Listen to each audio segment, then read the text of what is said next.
everyone, this is Bushra Khan. Welcome to Summer Podcast. Today, I'm going to introduce to you a very pretty sports journalist from Summer TV. And yes, you heard it right. When we talk about female sports journalists, there are very few in Pakistan. And she's one of them. I'm talking about Meerab Zishan, sports journalist from Summer TV. Assalamu alaikum Meerab, how are you? Walaikum assalam Bushra, I'm good. Welcome to Summer Podcast. Thank you so much. जब हम female sports journalist की बात करते हैं तो पाकिस्तान में बहुत ही कम female sports journalist पाई जाती हैं और आप उनमें से एक है. तो मेरा मुझे ये बताएं, सबसे पहले तो अपनी जर्नी के बारे में बताएं कि from journalist turning into a sports journalist till to date आपका सफ़र कैसा रहा? Bushra, honestly it's a very beautiful question you have asked कि एक लड़की when it comes to sports, a women, तो हो सकता है कि वो डायरेक्टली स्पोर्ट्स में ना जाए, पहले वो जस्ट नॉर्मल जर्नलिज्म में जाए और उसके बाद वो अपनी डोमेन चेंज कर ले. So the same thing happen to me कि I was connected to sports. जाहिर है पाकिस्तान में स्पोर्ट्स ऐसे ही है जैसे कोई एक त्यौहार होता है.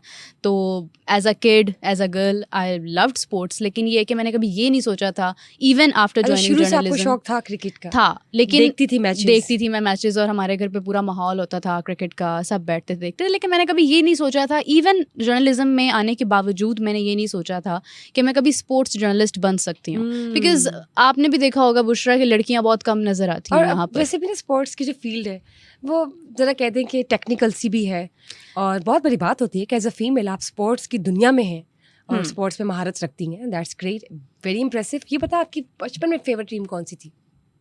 Obviously Pakistan. Are you sure Pakistan थी? या ऑफ कोर्स. ऑस्ट्रेलिया की भी हो सकती है, कनाडा की भी हो सकती है. नहीं, कनाडा की पाकिस्तान, तो स्टार्ट हुई है. पाकिस्तान. तो फेवरेट कैप्टन कौन था उस जमाने में जब हम अर्ली 2000s की बात कर रहे थे? ऑनेस्टली अगर मैं कहूँ तो शाहिद आफरीदी, हर जगह पर उन्हीं का नाम होता था. Shahid Afridi was the favourite captain, favourite player. मतलब me and my friend, I remember कि जब शाहिद आफरीदी आउट भी होते थे तो हम उस पर भी क्लैप करते थे, कितने प्यारा आउट हुए हैं. देखिए बताए, अब जब बात करते हैं आज के कैप्टन की जो पाकिस्तान क्रिकेट टीम के हैं, क्या वो भी आपके फेवरेट हैं या नहीं? बुशरा बिल्कुल फेवरेट हैं. Definitely they are playing for Pakistan. They are हमारी टीम का एक बहुत कीमती असासा है हमारे कप्तान. लेकिन अभी अगर देखा जाए कप्तानी पर जिस तरह के सवालात उठ रहे हैं बाबर आजम पर और जो डिसीजंस वो ले चुके हैं अभी तक, उनकी वजह से बैशिंग हो रही है. और मुझे लगता है कि जो फेवरेटिज्म था बाबर आजम, बाबर किंग जिस नाम से वो मशहूर थे, वो कहीं ना कहीं कम होता. लेकिन आपको क्या लगता है कि कैप्टनशिप बाबर आजम के पास रहनी चाहिए थी या उनको दे देनी चाहिए थी, या उनको मूव ऑन कर जाना चाहिए था as a normal cricketer amongst the Pakistani cricketers? देखिए बुशरा, मैं तो ये कहूँगी कि कैप्टेंसी बार बार तब्दील करना मुनासिब है ही नहीं.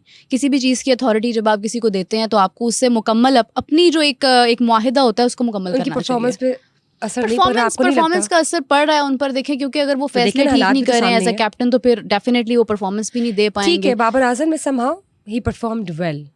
He was able to take few runs for Pakistan last time when we watched the match. लेकिन as compared to Virat Kohli and Rohit Sharma, उनकी परफॉर्मेंस फिलहाल कुछ बेहतर थी. जब हम दुनिया के सामने देखते हैं मैचेस तो विराट कोहली और रोहित शर्मा उस तरह से परफॉर्म नहीं कर सके. लेकिन उनको इतना बैश नहीं किया जा रहा. व्हाई बाबर आजम?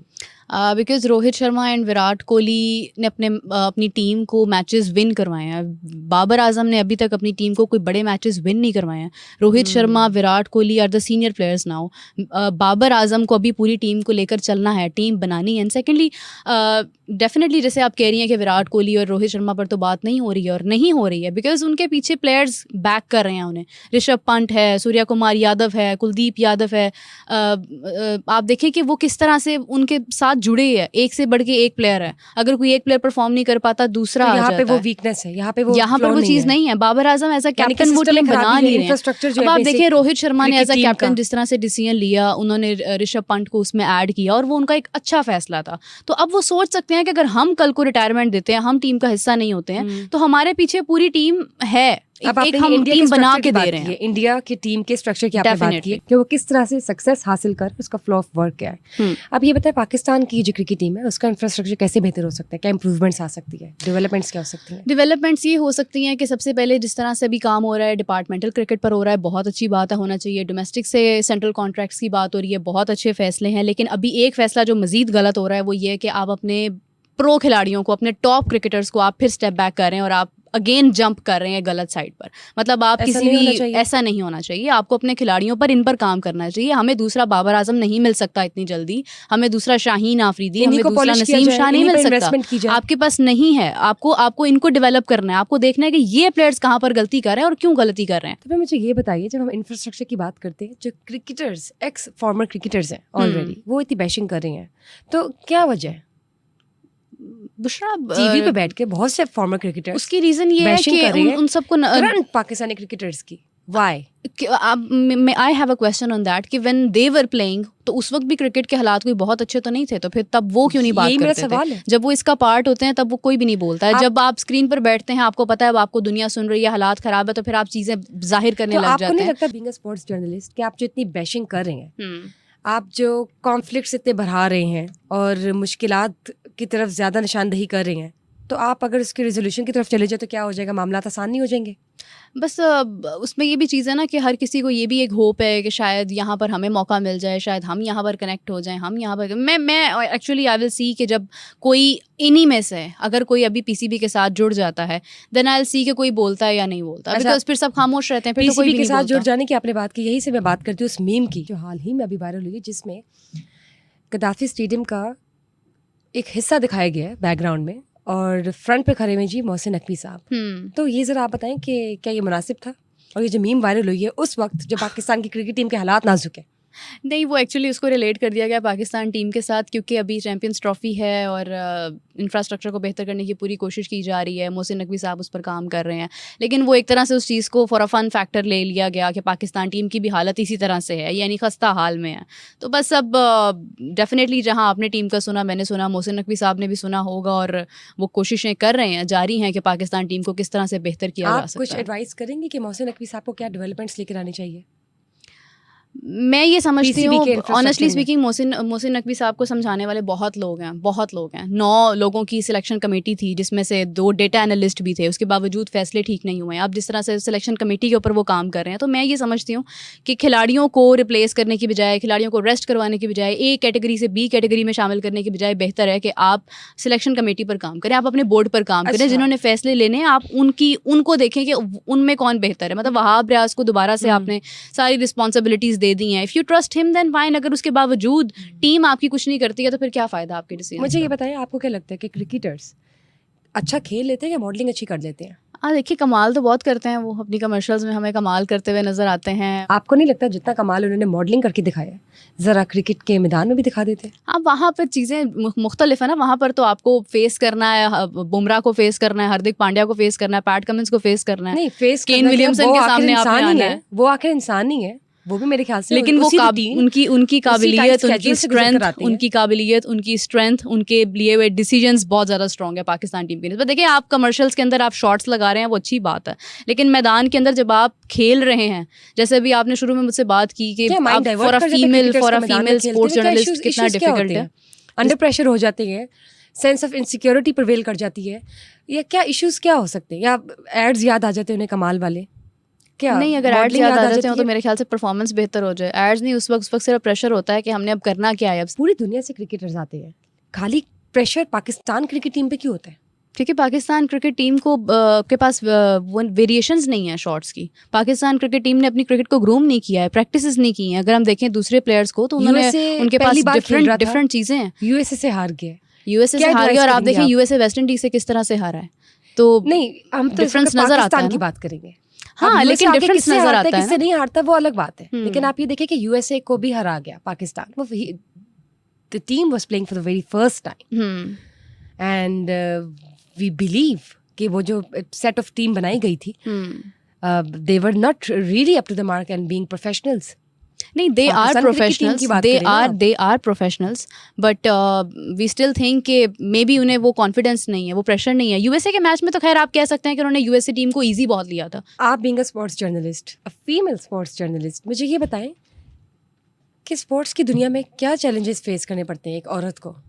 देखिए, सबसे पहले तो ये है कि जिस तरह से लड़कों के साथ जो लिंक्स होते हैं वो ख्वातीन के साथ लिंक्स होते हैं, ठीक है। लेकिन जब एक खातून एक मर्द के पास जाती है अपने लिंक्स बनाने के लिए, सबसे पहले जो एक कार्ड प्ले किया जाता है वो ये है कि ये उसके साथ बात क्यों कर रही है, उसको एक नेगेटिव एस्पेक्ट दिया जाता है। तो जो पहली प्रॉब्लम आती है वो तो ये आती है कि आप अगर अपना लिंक किसी के साथ बनाने की कोशिश कर रहे हैं एज अ वुमन, तो आपको जज किया जाता है, सुबह कैरेक्टर असैसिनेशन स्टार्ट हो जाती है। उससे बचते बचते आप अपने लिंक्स जनरेट नहीं कर पाते हैं। आप सेकेंडली, भी इन्हीं हालात से गुजरी हैं, इन्हीं फेजेस से गुजरी हैं। डेफिनेटली जब भी आप किसी से बात करते हैं, आप किसी से अगर फॉर एग्जांपल कोई इन्फॉर्मेशन भी लेना चाह रहे हैं, तो वो एक बैरियर सा आ जाता है और आपके ऊपर जजमेंट आ जाती है कि ये उसके साथ बहुत बैठती है, लिंक कर दिया जाता है। तो ये कैरेक्टर असैसिनेशन इसके ऊपर बहुत ज़्यादा आ समा जाती है। पॉडकास्ट के जरिए आप ये जरूर बताइएगा कि you are here as a female sports journalist associated with Samaa channel. तो इस हवाले से आप क्या बताएंगे, आपके एक्सपीरियंस कैसे हैं? Honestly, I never thought कि I could be in sports taken as a journalism.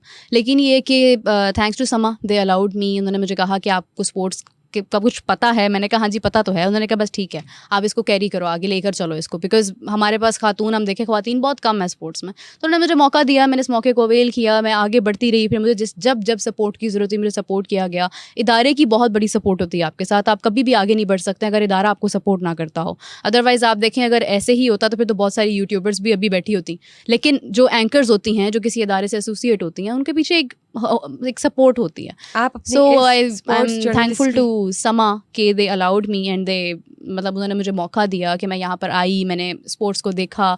और एक और बहुत इंपॉर्टेंट चीज़ हम यहाँ पर देखते हैं कि जब when it comes to a female as a sports journalist, तो आपके ऊपर मेल डोमिनेंस बहुत ज़्यादा आ जाती है, बिकॉज इतने सारे मर्द बैठे होते हैं, उनके अंदर बात करना, अपनी बात को मनवाना, ये फिर तो है। एक जो स्टीरियोटाइप है कि ये लड़की है, इसको क्या नॉलेज है, इसको क्या पता, इसको स्टैट्स So नहीं were पता, you इसको able ये to नहीं break पता। all those stereotypes? Definitely me, Savera Pasha, I see so many women there.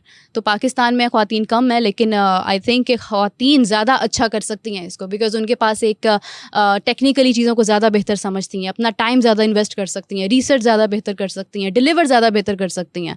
So I think कि women should come into sports journalist. Wonderful. मुझे ये बताएं, सो आपकी बातों से वैसे अंदाज़ा हो ही गया है और हमें खुद भी आप बहुत पसंद है एज अ स्पोर्ट्स जर्नलिस्ट। तो मीरब, आप अपनी इस स्पोर्ट्स जर्नलिज्म की फील्ड को कंटिन्यू करेंगी?